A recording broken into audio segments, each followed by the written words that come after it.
All right, so today we're learning a lot of different things. Everything you know about quadratics, I'm going to call on you, so make sure you're ready to go. Sophia, what's something that you know about quadratics? They have an x squared. Wonderful. X squared equations, those are quadratics. That is definitely something we need to know. Abby, what else do you know about quadratics?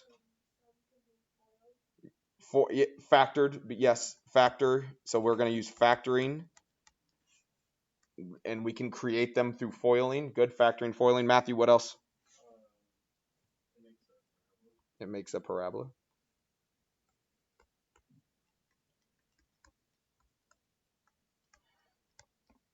What else? Somebody raise your hand. Tell me something else. What you got, Kara? Quadratic formula. What does quadratic formula do for us? Wonderful. Quadratic formula finds x-intercepts.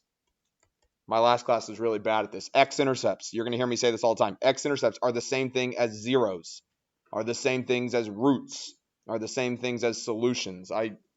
Every time I say x-intercepts, normally I say x-intercepts, roots, zeros, solutions, because I want you to have all those things in your brain the same. Good. Quadratic formula helps us to find the x-intercepts. Technically, so does factoring, but we have to factor and solve in order to get that. What else? More than one solution. In particular, how many solutions are we going to have? They will have two solutions. It's x squared. That's called the fundamental theorem of algebra. Whatever your biggest exponent is, that's how many solutions you have. So if you have an x squared, you're going to have two solutions as we do this. What else? Anything? Have you ever heard of completing the square? Completing the square.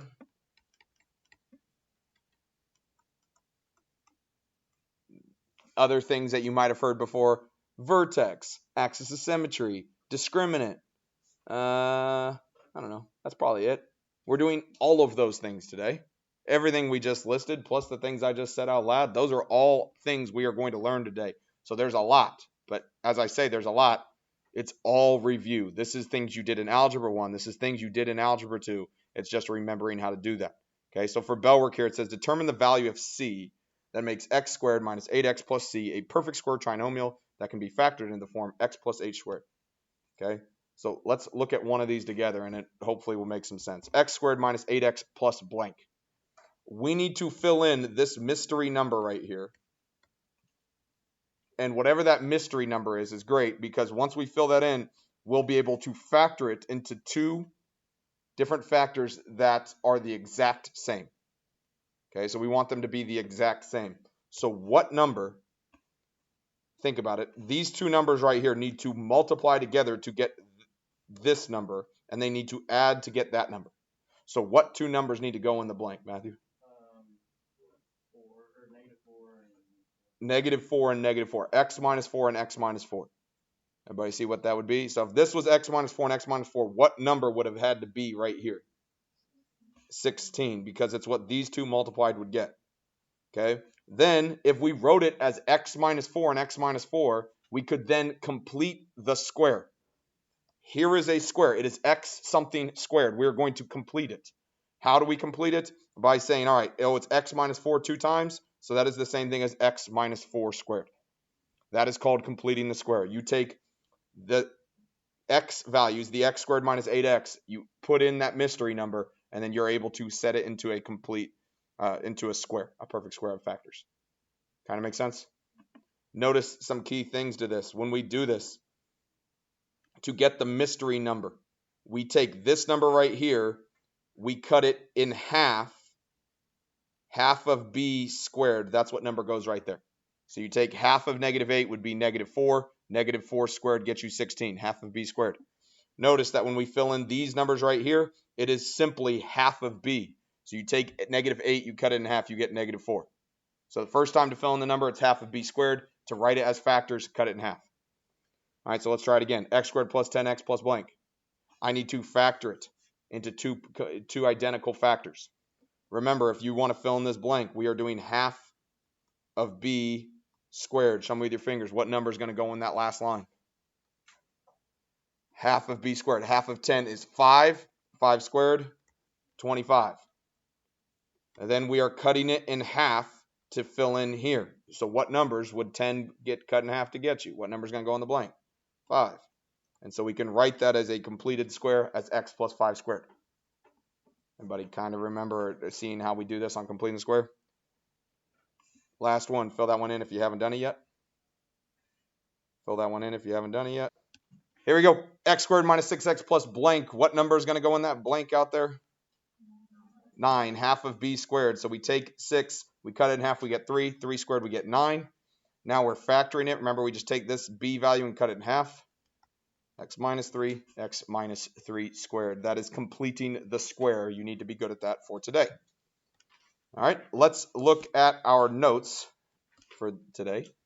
On the top, there's a summary. These are all the different things we're going to do today. You are going to complete the square. You're going to be able to graph using transformations. You're going to be able to determine if a graph opens up or down, find the vertex using negative b over 2a, use the discriminant, and then graph. So the first thing we're going to do is graph a quadratic using transformations. You might be thinking to yourself, we just tested over that. We graphed parabolas. Yes, we did. Okay, we graphed things like this. If it looks like this, it's super easy to graph. It's a parabola. Which way does the minus 2 take you? Right 2, the plus 3 takes you up 3, boom, done. Okay, if it's in vertex form, that's called vertex form because it's really easy to find the vertex. The vertex of that one right there would be 2, 3. Change the sign, keep it the same. It'd be super easy. But it doesn't always look like that, so we have to adjust to it a little bit. All right, so we're going to put this in vertex form. We're going to graph using transformations, label the vertex and the axis of symmetry. So right now, this is called standard form. There are different ways to deal with this. We are going to complete the square like we did in Bellwork. Okay. The one thing that throws us off a little bit is the number 2 out in front. Okay. When we complete the square, we want the a value to be a 1. Right now, it's a 2. And so we have to do a little bit of work with it. So when we start off by completing the square, we're looking at the x part. Okay. So the 2x squared plus 8x. We are going to factor a 2 out of that part. So if I take a 2 out of 2x squared, whatever that number is, we're taking it out. So if there's a 2 in front, we factor out a 2. If there were a negative 5 in front, we'd factor out a negative 5. But we're going to factor a 2 out. I need to factor a 2 out of plus 8x as well. So what would we get if we factored a 2 out of plus 8x? Plus 4x. Then we are going to add a blank inside of that line, just like we did in Bellwork. Okay, that's going to allow us to eventually factor into a perfect square. Cool?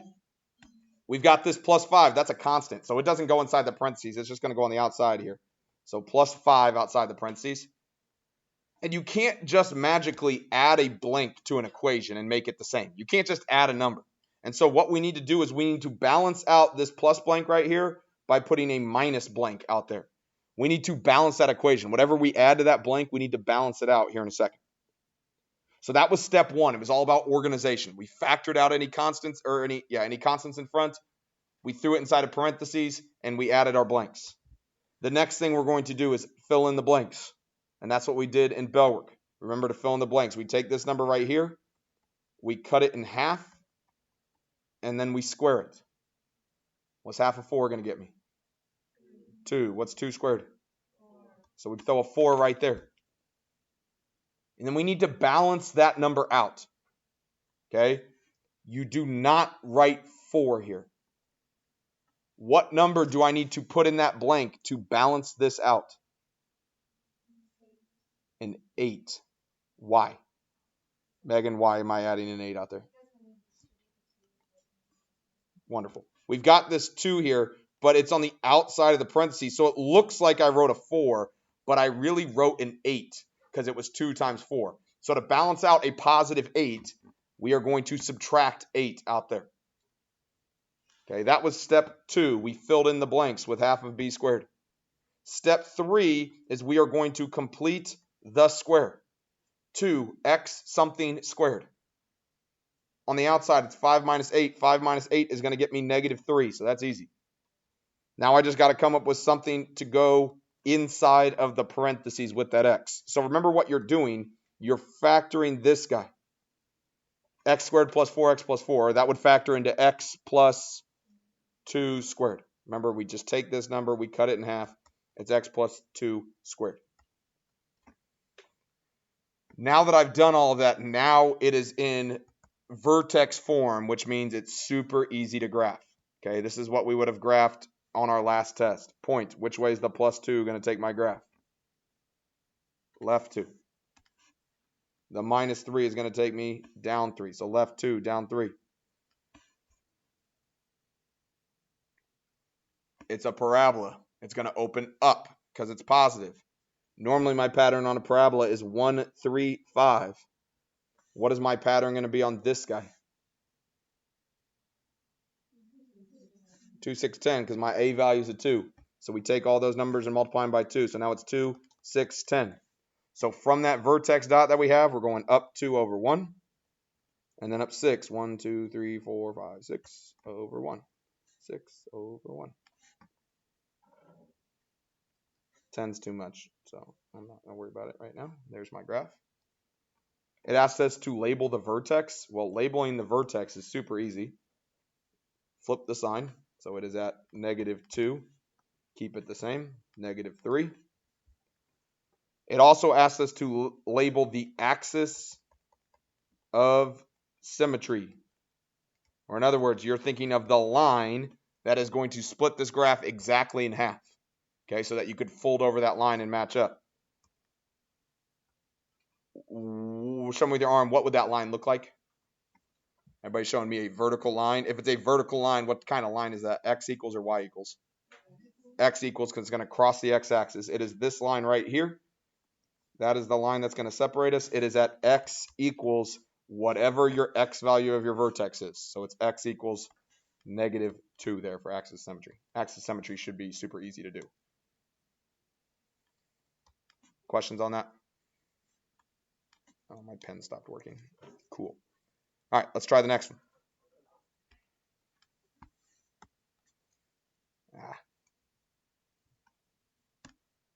Okay, let's go to the next one. On the next one, I've got -x² plus 2x minus 3. So we're going to start off by trying to put this in vertex form. So I can't have anything in front. So the first thing I got to do is factor out a -1. I can't even have that negative involved. So if I have taken -1 out of this thing right here, I'm going to be left with x². What's going to come next? -2x plus blank.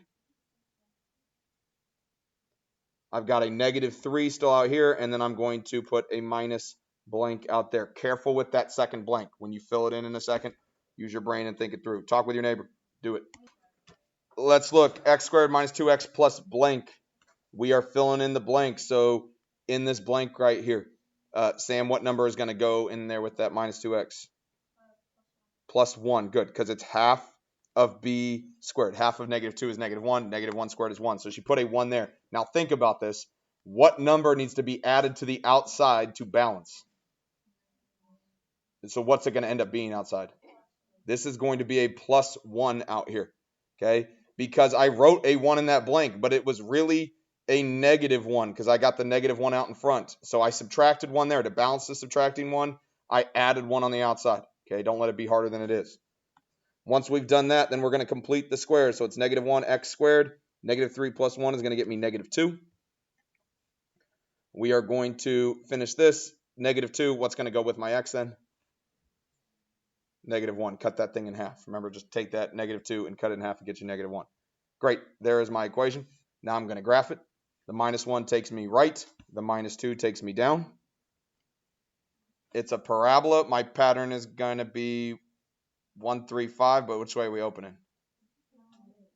Down. We're opening down here. Down 1 over 1, down 3 over 1, down 5 over 1. There's my graph.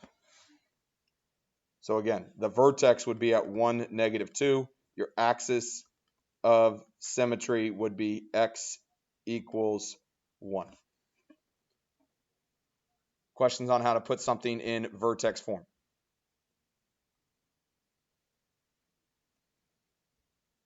All right, down below it says determine the vertex and axis of symmetry, that equation right there, without graphing or completing the square. So this thing is in vertex form, and I want to find, I'm sorry, this is in standard form, and we want to find the vertex without doing the thing we did. We can do the thing we just did, and we're going to here in a little bit. But there's another way of doing it. Anybody remember how to find the vertex of a parabola when it's written in standard form? The equation that's in the summary up above. Wonderful job. You have a vertex equation. X equals negative b over 2a. Okay, negative b over 2a. That is going to find you the x value of your vertex. So if I looked at this thing right here, it's going to be x is equal to negative b. What's my b here? Negative 6 over 2 times a, which is negative 3. I get negative 6 over negative 6. My x value is a 1. So what does that tell me? It tells me that my vertex is going to be 1 comma something. How do I find the y value? Plug it in. You take 1, you plug it in. Negative 3 times 1 plus 6 times 1 plus 1. I get 4. There's my vertex. How am I going to find the axis of symmetry? X equals 1. It's just a vertical line, so it's going to go right through your x value of your vertex. X equals 1. Is that parabola going to open up or down? Down, because it's negative. Cool. You just did a whole lot of information. You can do it the other way, or you can do it this way. Both ways work. Flip it over to the back side. So on the front side, we wrote it into transformations. We put it in vertex form so we could do transformations. On the back side, we're worried about vertex, axis, and intercepts. How do you find intercepts of a quadratic algebraically? How do we find the intercepts of a quadratic algebraically? How do we do that? That's what quadratic formula gives us. Okay. The first thing you should try to do is factor and solve. Okay. If you can factor and solve, that will tell you the x-intercepts. That will tell you the roots, the solutions, the x-intercepts. Okay. That's the first choice. But if you can't do that, then you're going to jump into quadratic formula.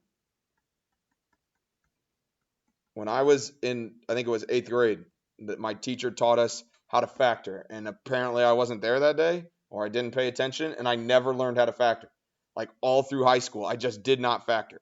All I did was quadratic formula on every single problem. I do not suggest it. Okay, you can do quadratic formula all you want, but factoring is so much easier. Okay, use that to your advantage. How does the discriminant help you to graph a quadratic? Anybody remember what the discriminant is? It is the negative, I'm sorry, it's not negative. I always say that. B squared minus 4AC. Okay, think of quadratic formula. It's all of this thing. That is quadratic formula. The discriminant is the thing underneath the radical. B squared minus 4AC. I'm not a huge fan of the discriminant. Every math class you teach, you're supposed to teach the discriminant, like in Algebra 2, Algebra 1, pre-calc. Like it's a big standard that we need, but it doesn't tell you a ton. Okay. Basically, what the discriminant's going to tell you is if positive. Okay. If that thing under there is positive, then you're going to have 2 roots. And I'm going to be specific here, 2 real roots. You're always going to have 2 roots, but there will be 2 real roots in this case. If your discriminant is 0, you're going to have 1 root. It is going to be a double root that happens twice. Okay, 1 root. And then the last thing that could happen is if the thing underneath the square root is negative, you're going to have no real roots. You're going to have 2 imaginary roots in that case. Questions there? Let's do it. So find the following characteristics of the parabola algebraically, then use these attributes to graph. Well, we just did this on the front side. Same equation. Okay, so if I have this equation, to find the vertex, I'd use negative b over 2a. That's going to find me my x value. We just did that on the front side. We got 1 comma 4. To find the axis of symmetry, that's easy. It's x equals whatever the x value is of my vertex. So x equals 1. Thumbs up if you think your vertex is going to be a maximum. Thumbs down if you think it's going to be a minimum. Thumbs up if you think it's a max. Thumbs down if it's a min. Show me with your hand or arms. Which way is that parabola going to open? The parabola's opening down, so the vertex is where my head would be at. Is my head above everything else or below it? Above. It's a maximum. Okay. It looks like this. The vertex is a max. So we can graph that. We can already start to do that. We can go to 1, 4. There's my starting dot. I know it's going to open down. Great. Next thing we're going to do is find the discriminant. Unless they ask it for you, ask for it specifically, I wouldn't do it. Okay, the discriminant is one of those things that, again, textbook wants you to know. It's great. We're going to talk about it, but it's not something that's going to tell you a ton of information. But let's do it. Negative b over 2a. I'm sorry. Gosh darn, I keep doing the wrong one. B squared minus 4ac. So it's 6 squared minus 4 times negative 3 times 1. 6 squared is 36. Plus 12, I get 48. So if I get 48, what does that tell me here? We're going to have 2 roots. The other thing that it tells me, it's the square root of 48. Is that going to break down evenly? If it doesn't break down evenly, you do not want to factor it. If you get a discriminant and you get the square root of 48, you're like, oh no, I'm definitely going to need quadratic formula here. Okay, a quick reminder with this thing. I'm breaking down the square root of 48. We can simplify this. If you have forgotten, I'm going to remind you. Remember, to simplify radicals, you think about the factor tree. What multiplies together to get 48? What two numbers? Ooh, 16 and 3. It's a deep cut. I would have gone 12 and 4 or 24 and 2. But I like it. 16 and 3. Great. We break 16 down. How can you break 16 down? 4 and 4. I break down 4 into 2, 2, 2, 2. When you get done breaking it down, you can't break it down anymore. You're looking for pairs. So there is a pair of 2s. There is another pair of 2s. This guy is lonely and does not have a pair. And so what that tells me, if he's lonely, he goes back underneath the radical. It's a radical 3. This guy has a pair, so he comes out in front. So does this one. And you multiply the numbers together, you get 4. You have 1, 2 here. You have another 2 there. You multiply together. It's 4 radical 3. Right? Kind of remember how to do that? If not, remind yourself. So if we're finding x-intercepts, the way we're going to do that is quadratic formula. Okay? So if I'm doing quadratic formula, it's negative b. So it's 3 plus or minus the square root of b squared minus 4ac. Well, we just did that here. We just did that there, and we already simplified it over there. So we could write that as 4 square root of 3. That's 6. Sorry, I wrote that down wrong. It's negative b. It's negative 6 plus or minus 4 radical 3 all over 2a. So 2 times negative 3. Can I simplify this thing? Yeah, I can multiply 2 times negative 3. So that could become negative 6. Is there any other simplifying I can do here? If all 3 of those numbers are divisible by the same number, then we can simplify. You can't simplify the number underneath the radical, but if you pulled a number out in front, you can simplify it here. So I'm going to go ahead and do that. So everything's divisible by 2, so I could get negative 3 plus or minus 2 radical 3 all over negative 3. Is that a lot better? No. It's still really rough. If I wanted a decimal, I'd have to type into my calculator, but I could do it if I really wanted to. It's a really ugly answer. What it tells you is that when you cross the x-axis, you're not crossing at a good intersection point. You're crossing at a weird spot. Okay, it just keeps us in mind with that. Last thing is y-intercepts. If I'm finding y-intercepts, how do I do that? This was x-intercepts. To find y-intercepts, we plug in 0 for x. Plug in 0 there. Plug in 0 there. So that's 0 plus 1. Y-intercept is y equals 1. So boom, right there. I could mark my x-intercepts, but they're so ugly I don't want to. My pattern is 1, 3, 5 because it's a parabola. But what is my pattern going to be for this one? 3, 9, 15 because the a value is 3. So from my dot, I'm going down 3 over 1, down 3 over 1. Down 9, 1, 2, 3, 4, 5, 6, 7, 8, 9. Over 1, down 9, over 1. Boom. Boom. There's my parabola.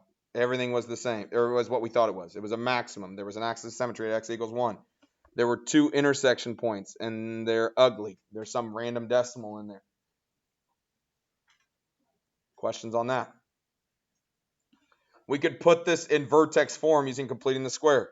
You take a -3, you factor it out. Finish that. Talk with your name. So we're filling in the blank here. Kendall, what'd you put here in the side the parentheses? Minus or 1 here. Yeah, you're good. Half of b squared. So take -2, cut in half. That gets you -1, and then you square it. It gets you +1. I need to balance that out here. So Herman, what number are we writing on the outside the parentheses? 3. Good. And it's going to become a +3 because that -3 times 1 would get you -3. We want to do the opposite of that. So out there she has a +3. Wonderful. Then we are going to complete the square. -3x something squared plus 4. We take this number, we cut it in half, -1. Guess what our vertex would be? 1, 4. Exactly like we said right up there. Okay, everything's the same. You can do it either way, whatever makes you happiest, unless I tell you specifically I want it in a certain way. Questions with something? You're going to try it again. You're trying the next one. Be careful. The vertex is ugly. Who cares? Do the best you can. Okay, it might be a little bit ugly here. You're getting some weird fractions, but see what you can do with all those things. Go. All right, I'm going to start going through this. I know I might not have given you enough time yet, but we'll see what's going on. So if we're doing vertex, it's -b over 2a. Show me with your fingers, what did you find for your vertex here? For the x value of your vertex. Yeah, you guys are all scared of holding up numbers. 1/4, you can just hold up fractions one over the other. It's 1/4. So it's -1 over 2a. So 2 times 2, I get -1/4 there for that. And then I plug it back in. What did you get when you plugged it back in? Ooh, yeah. What a fun vertex to graph. That's how we start off our Tuesday mornings. -1/4, 7/8. It's somewhere like right in there. That's rough, but we can handle it. Axis symmetry is easy. X equals whatever my x is. Thumbs up if you think your vertex is a maximum. Thumbs down if you think it's a minimum. It's a minimum. It's a parabola. It opens up, and I'm starting right there. So discriminant. You could have done this discriminant without using anything else. How many real roots? How many times is this thing going to cross the x-axis? You're going to get 0 because it's starting here and it's going up. It's not going to cross the x-axis. You're going to have 0 roots, okay? But we could do that with this discriminant. And so it's b squared minus 4 times a times c. Oh, what did I do? Gosh darn it. I cannot write down a b to save my life there. Sorry. B squared minus 1 minus 8. I get -7. Since that is a negative number, that right there in the discriminant is telling me there are 0 real roots. There are roots. They're imaginary. And then we're going to find x-intercepts. To find x-intercepts, we'll do quadratic formula. So it's -b plus or minus the square root of b squared minus 4ac all over 2a. I did the b squared minus 4ac all over 2 times a. So I get -1 plus or minus. I could simplify the square root of -7. How would I write that instead? Yeah, don't forget your I in there. I squared of 7. I'm not going to do anything beyond that. That's my answer. It's super rough, but we can do it. Y-intercepts. Yeah, it's just 1. Plug 0 in there, plug 0 in there. You get 1 left over. Okay, so there's my graph. There's my dot. My pattern is supposed to be 1, 3, 5. What is my pattern going to be for this equation? 2, 6, 10, since my a value is a 2. So I'm going from this dot, and yeah, it's not going to be perfect. I'm doing the best I can. Up 2 over 1, so somewhere like right there. Up 2 over 1. Up 6. 1, 2, 3, 4, 5, 6 over 1. Up 6 over 1. Parabola. Parabola. All of the stuff we've done should make sense. My axis of symmetry is good.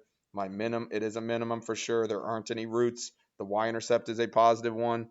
Yeah, we're good. All of those things are true. Questions on how to do that? Again, this is like 2 full weeks of Algebra 1 that we smashed into one day. Okay, none of that should be too hard for you. You just got to remember some stuff. Let's put this in vertex form really quickly. So when I look at this thing, I'm factoring a 2 out. If I factor a 2 out, it's going to be x squared plus half an x plus blank. Out here, it's going to be plus 1 minus a blank. To fill in this blank right here, you are doing half of b squared. So Max, what's half of a half? 1/4. And then you are taking 1/4 and squaring it. What's that going to get you? That is 1/16. You square the 1 to get 1. You square the 4 to get 16. It's 1/16. Super. Now I got to fill in this blank. I wrote 1/16, but I really wrote 1/8 because it's 2 times 1/16. So to balance that out, I'm going to minus 1/8. So yucky. We can do it. Just because it's weird numbers doesn't mean we can't do it. Now we're completing the square.